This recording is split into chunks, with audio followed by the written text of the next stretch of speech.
అందరికీ నమస్కారం. ఈరోజు సాయంత్రం విజయనగరంలో ఉన్నటువంటి రామ బాణం బాణాకృతిలో ధనురాకారంలో కట్టినటువంటి నిర్మాణం. ఈ నిర్మాణాన్ని ఒక్కసారి చూడండి.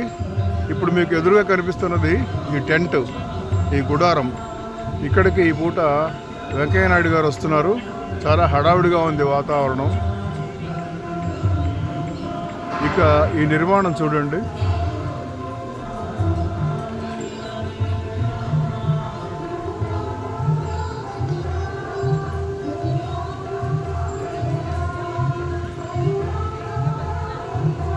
ఈ లోపల మొత్తం రామాయణం చిత్రాలు చిత్రించారు.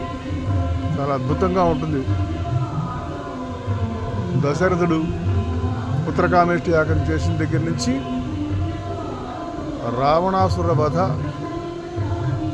అలాగే గరుత్మంతుడి మీద, పుష్పక విమానం మీద మొత్తం తిరిగి ఆయన సీతమ్మ వారితో పట్టాభిషేకుడై బయలుదేరి అయోధ్యకు వెళ్ళటం వరకు దీంట్లో ఉంటుంది.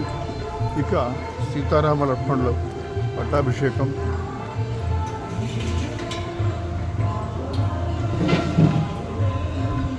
అద్భుతమైనటువంటి నిర్మాణం. ప్రతి ఒక్కళ్ళు విజయనగరం వచ్చినప్పుడు తప్పకుండా దర్శించుకోవాల్సినటువంటి క్షేత్రం.